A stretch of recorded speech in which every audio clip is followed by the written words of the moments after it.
Senator Di Natale on a separate matter? Yes, on a separate matter. If you wish to move a motion to take note of the answers you wish to take note of. Yes, I wish to move a motion to take note of an answer given in question time today. Thank you, Mr Acting Deputy or Mr Deputy President. I was very happy, in fact, today to ask a question on behalf of OurSay. OurSay was launched during the 2010 election campaign with the goal of using new technologies to connect the public with decision-makers, with lawmakers. It was founded by a team of young Australians from across the political spectrum and doing more and more work abroad, including in India, the world's largest democracy. In fact, the Prime Minister herself took part in an OurSay event last year when she answered questions during a Google Hangout. The People's Question project aims to close the distance between citizens and the halls of power by inviting elected reps to speak directly to the issues raised by the community. And I was happy to ask the question, Mr Deputy President, because, in my view, a question time is broken.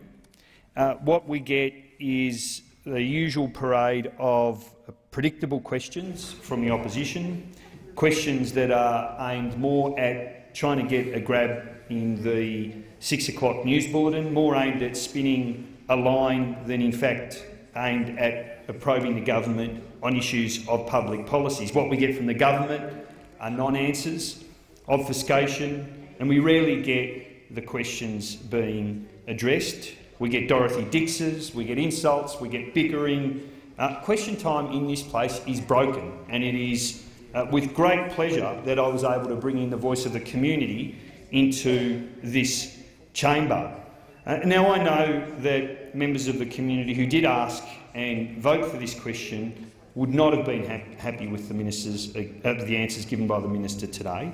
What they want to hear is a respectful, honest debate, and they want to get some sense that the government is taking these issues seriously. It's no surprise that the public do want to see a change in approach to the issue of drug law reform in this chamber, and it's an area where public common sense and the conventional wisdom of the parliament are at odds.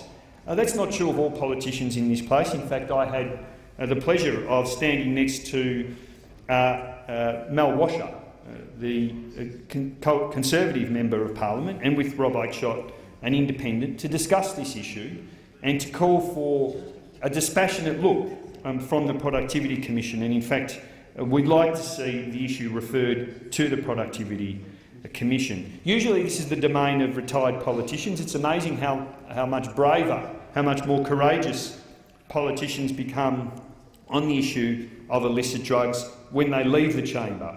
And unfortunately what we get from our sitting MPs is usually deathly silence, or worse still, cheap populism.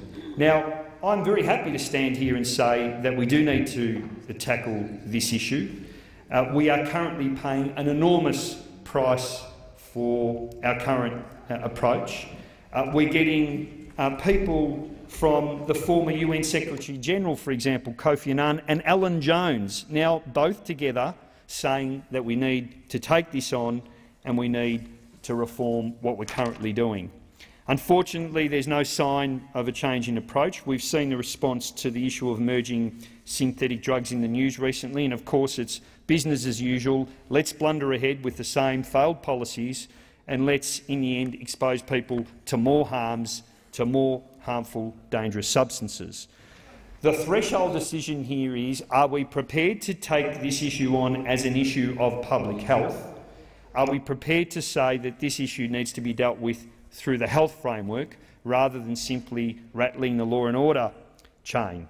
That's what the threshold decision needs to be made in this chamber. In fact, in New Zealand we saw a very different change in approach to the issue of emerging synthetic drugs, where we're going to see the impetus on the industry to actually prove safety, and that, I think, is an important step forward.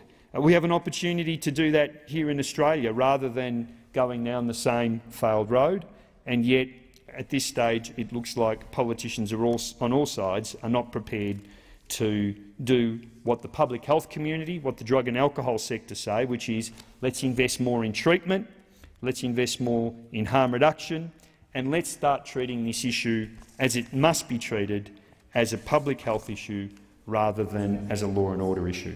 Question is, the motion moved by Senator Di Natale be agreed to. Those of that opinion say aye. Contrary, no. I think the ayes have it. Senator Conroy.